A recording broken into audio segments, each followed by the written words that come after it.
What if the US dollar, which has been the world's reserve currency for decades, isn't as invincible as we've been led to believe?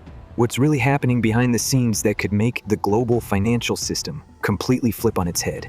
In 2024, some of the world's biggest economies are making moves that might surprise you. And no, it's not just about inflation or the stock market. This is about the future of money itself. Stay tuned, because you won't believe what's coming next. In today's video, we're diving into a financial shift that could change the way we see money, and it's happening right now. The US dollar, once the undisputed king of global currency, is facing challenges from both powerful nations and emerging digital currencies. Nations like Japan, Saudi Arabia, the UK, and even Canada have significantly reduced their investments in US debt. Stay tuned, because this story is just getting started, and it's going to change the way you think about the future of money. Let's dive in. Chapter 1. A shocking shift in global finance. After Donald Trump's 2024 victory, something surprising began happening in global finance. Countries that were once the US's closest allies started pulling back from US Treasury bonds. Nations like Japan, Saudi Arabia, the UK, and even Canada have significantly reduced their investments in US debt. This is no small thing. The US dollar has reigned as the world's primary reserve currency for decades, but these recent moves suggest that might be starting to change. Let's break down what's happening, why it's happening, and what it means for the future of the US dollar. You might be wondering, why should I care about international finance? Well, the US dollar's role as the global currency affects you more than you think. If countries like Japan and Canada start moving away from US debt, it could lead to higher inflation, increased interest rates, and even job losses in certain sectors. This means your mortgage, car loans, and credit card interest rates might go up, and consumer goods could get more expensive. It's a ripple effect that starts in global finance and hits your wallet. Chapter 2. The startling numbers. Who's cutting back on US debt? In December 2024, foreign holdings of US debt fell by a significant $120 billion. Let's take a closer look at the countries making the most noise. The UK reduced its holdings of US Treasuries by $34.2 billion. This is a country that used to see US debt as a safe bet, but now, concerns about inflation and US fiscal policies under Trump are making them rethink their strategy. Japan, long the largest foreign holder of US debt, slashed $27.3 billion from its US Treasury holdings, dropping to $1.08 trillion, its lowest in 6 years. Saudi Arabia also followed suit, reducing its holdings by $4.7 billion. Amid concerns over US foreign policy and rising US debt levels, they're looking to diversify their investments. The real shocker? China, once the largest foreign holder, reduced its treasury holdings by $9.6 billion in 2024. China now holds just $759 billion, down from its peak of $1.3 trillion in 2013. You might think this is just about big governments making big moves, but when these countries start pulling out of US debt, it impacts the value of the US dollar. A weaker dollar can raise the cost of imports and fuel, making everything from groceries to gas more expensive. For example, if the price of oil rises because countries shift away from the dollar, you'll likely see higher prices at the pump. Plus, the interest rates on loans and mortgages could go up because the US may need to borrow more at higher rates to make up for the loss in foreign investment. These seemingly distant actions can feel pretty close to home when your paycheck isn't stretching as far as it used to. Chapter 3. Why this is happening. A response to global risks. So why is this happening? Why are these countries reducing their US debt exposure? There are several reasons at play. First, there's the US's growing national debt and fiscal instability. The US government's deficit is at historic highs, and as we saw in 2024, the deficit was projected to hit over $1.8 trillion. This is leading foreign investors to question the long-term stability of US debt. When countries like Japan and Saudi Arabia hold US debt, they're not just making an investment, they're betting on the stability of the US financial system.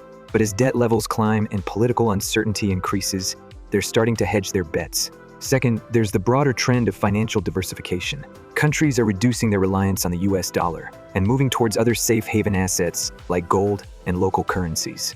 In 2024 alone, central banks around the world bought a record 1,045 tons of gold, the most since 1967. China, Russia, and India are some of the biggest buyers. In fact, Russia has increased its gold reserves by 1,298 tons over the past 5 years as part of its strategy to reduce dependence on the US-led financial system. Finally, geopolitical shifts are also a huge factor. Countries like China and Russia are eager to challenge the US's dominance, and they're using trade agreements like the China-Brazil deal to trade in yuan instead of dollars to do so. In 2024, Saudi Arabia also started settling oil deals in yuan instead of the US dollar, marking a significant shift away from the petrodollar system that has been in place for decades. These changes in foreign policy and financial strategy aren't just happening in boardrooms, they affect your day-to-day life too. If countries are holding less US debt, it can cause interest rates to rise in the US. Higher interest rates mean higher costs for loans and mortgages, which hits your budget if you're paying off a car or a home. Additionally, inflation could rise as global trade moves away from the dollar. For instance, goods you buy from overseas like electronics, clothing, or even food could see price hikes. These changes, while on the surface seem far removed, could ultimately affect your cost of living and purchasing power. Chapter 4. The impact on the US economy, higher borrowing costs, and more volatility. So what does this mean for the US economy? Well, if these countries continue pulling back from US Treasury bonds, it could have some serious consequences for the US. First, there's the possibility of higher borrowing costs. The US government relies on foreign investors to buy its debt. If these investors back off, it could lead to higher interest rates on US Treasury bonds. When demand for US debt falls, bond prices drop and yields rise. This means the US government has to offer more attractive rates to borrow money, which could increase the US national debt even more. In fact, a 1% rise in long-term interest rates could add an estimated $30 billion to the US government's interest payments each year. For consumers, that could mean higher mortgage rates, which could increase monthly payments by $400 for the average American homebuyer. For businesses, the cost of financing could become more expensive, slowing economic growth and potentially even leading to a recession. This higher cost of borrowing isn't just bad news for the government, it affects everyone. If the US government is spending more on debt, that's less money available for programs like healthcare, education, or infrastructure. It could also lead to less investment in research and development, making it harder for the US to compete in the global economy. Chapter 5. The future of the US dollar, a global financial revolution. This brings us to the most crucial question. What's next for the US dollar? Can it continue to hold its position as the world's reserve currency? Or are we witnessing the beginning of a financial revolution? One of the most significant developments in recent years has been the increasing role of alternative financial systems. As countries move away from the US dollar, they're creating new financial networks to bypass the US-led system. For instance, Russia launched its own payment system, SPFS, which allows countries to make transactions without relying on the US-dominated SWIFT network. And countries like India are increasingly using their local currencies for trade. India even struck a deal with Sri Lanka to settle payments in rupees rather than dollars.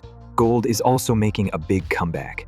As we mentioned earlier, central banks bought a record amount of gold in 2024, and this trend shows no signs of slowing down.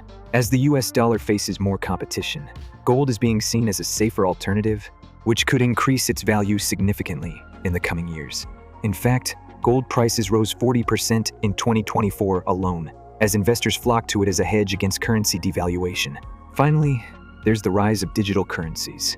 Countries like China are already experimenting with central bank digital currencies, CBDCs. The digital yuan is already being used in over $2 billion in cross-border transactions, challenging the dominance of the US dollar in international trade. If more countries adopt their own digital currencies, it could significantly reduce the reliance on the US dollar. The future of the US dollar is uncertain. While it still holds the title of the world's reserve currency, we're seeing a slow but steady shift towards financial diversification. Countries like China, Russia, Saudi Arabia, and even Canada are reducing their exposure to US debt, and in doing so, they're shifting the global financial landscape. This shift is not just about reducing risk, it's also about reclaiming financial independence. Countries are looking for alternatives to the US dollar, and as they do, we might see the rise of new financial systems and new global players. The US could face higher borrowing costs, slower economic growth, and more volatility as its dominance starts to wane. What do you think? Are we seeing the decline of the US dollar? Or is this just a passing trend? Let us know your thoughts in the comments below. The world now stands at a crossroads. The decisions made today by governments, corporations, and global policymakers will determine whether this trade war propels economies towards self-sufficiency or drags them into prolonged volatility. One thing is certain, this trade war is not just a battle between two nations, it is shaping the future of global trade as we know it. So, what do you think? Is this economic confrontation a necessary step toward independence? Or is it a dangerous game that could lead to long-term economic hardship? Let us know your thoughts in the comments below. And if you want to stay updated on the latest developments in global trade, don't forget to subscribe for more in-depth analysis and discussions on the evolving economic landscape.